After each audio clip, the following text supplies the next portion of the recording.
Hello everyone. Hope everyone's doing well. This is a continuation of that USN Yale padlock.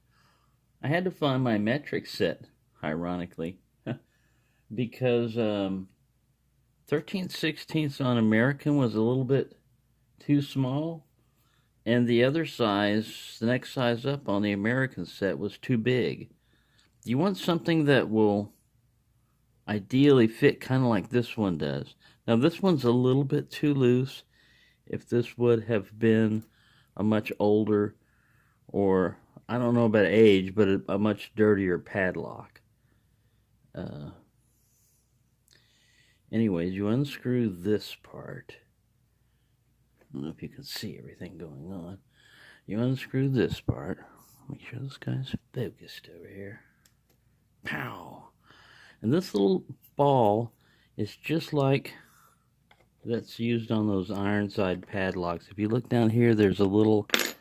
Now this is the real, actual age and look of this padlock. See that rust?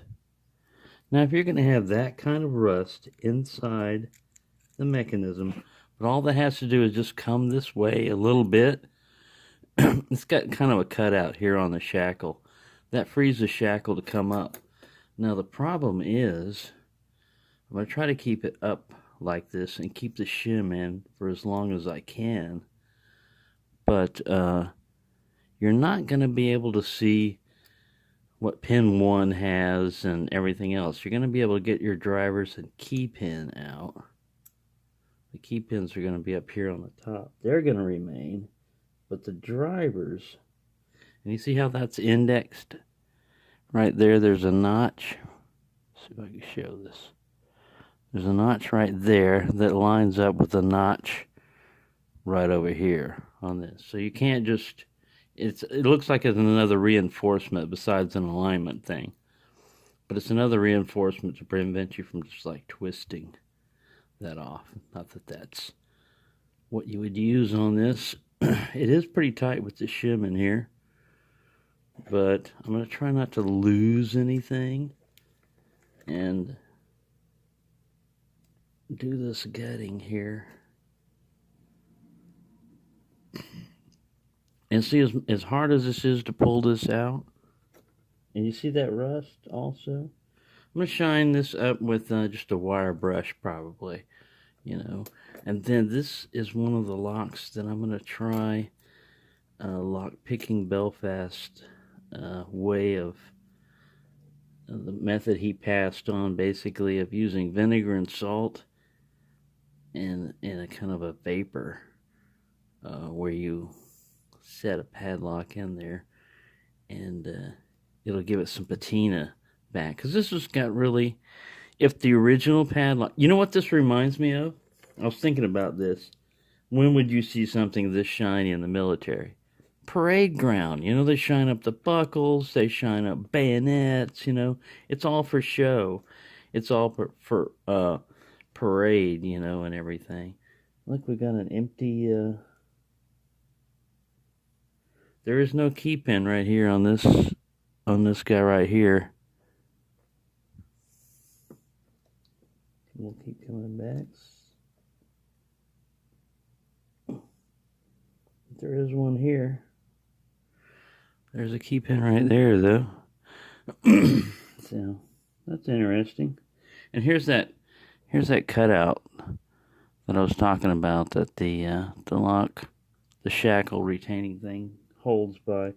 Otherwise, if it's a push lock and this has got to move, it's really got too much friction in it right now for my liking for a smooth functioning lock. But for something this old, it's not bad. It's coming out. I'm just, I felt the spring push up on, here's pin 1. Maybe I can extract him before he flies out. So, where's my tweezers? I'm sorry I wasn't 100% prepared for this because there's a football game going on in there, and it's American football. It's the Dallas Cowboys, and it's a playoff. It's an important one, but I wanted to get this. I was more curious about this than the football. Where, oh where are my pinning tweezers? I see some backup tweezers that are probably going to work. This is from the El Cheapo dollar store set. No, it's the actual tweezers I need. I was looking at something else. Cool. Standard. Man, I know I felt the spool. I was trying to pick it before. Uh-oh, I'm dropping key pins as I turned it sideways. So we'll just drop them here. Doesn't matter, I don't have a key pin, but I see a very long one and a short one. Typical Yale. This is number 3 for sure. I'm just going to go ahead and keep pulling him out the way we were going. It's funny about that last pin there. It's getting very tight right here. I'm going to lose the shim. Take it out. Looks like a copper spring in there in the Bible on the last one.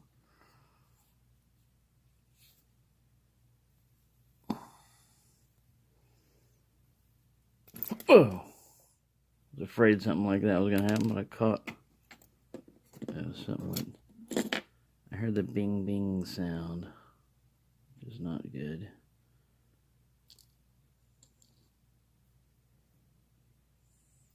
Oh, what are my drivers? Pin 1 driver. There we go. That's the problem with a lot of friction.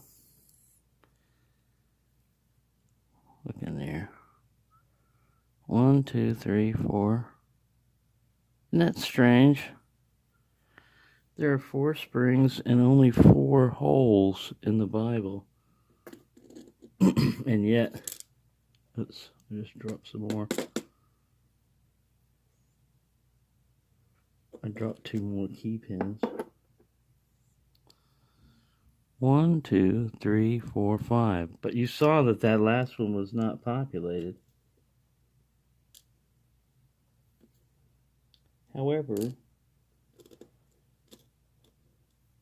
yes, I only have 5 pins down here. So this I'm going to shine up.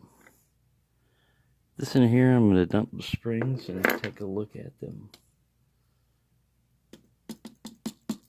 If they can come out, coax them out of there. 2 have decided to give up the ghost. Come on, we don't want to destroy the Trekmaster symbol too much. Oh, 2 of them are fighting over here, or mating, or whatever you want to call that. Right, there's only 4 springs. So, there was only 4 springs. Let me pull these guys out of here. Separate them. Stop that. You're not supposed to do that in public. You can do that in private.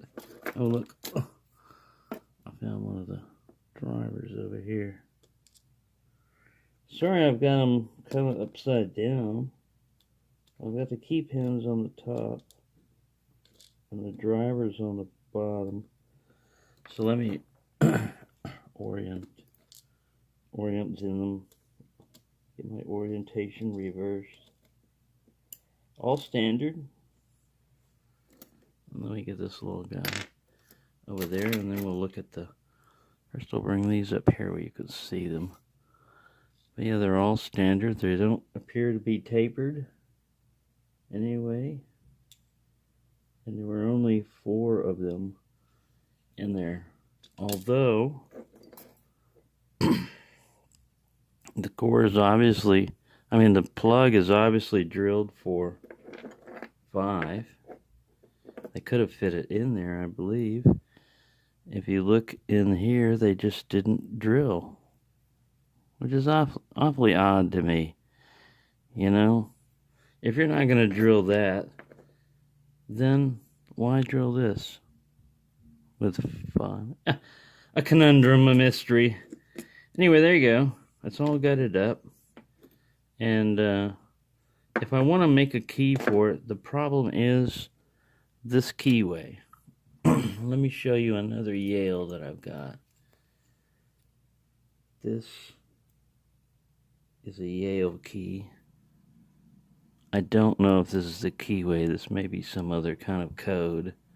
It fits this type of Yale type of keyway on this old Yale padlock. However, it's much too large. And that's the main thing. If you could shrink this guy down a little bit, like maybe 10%, 20%,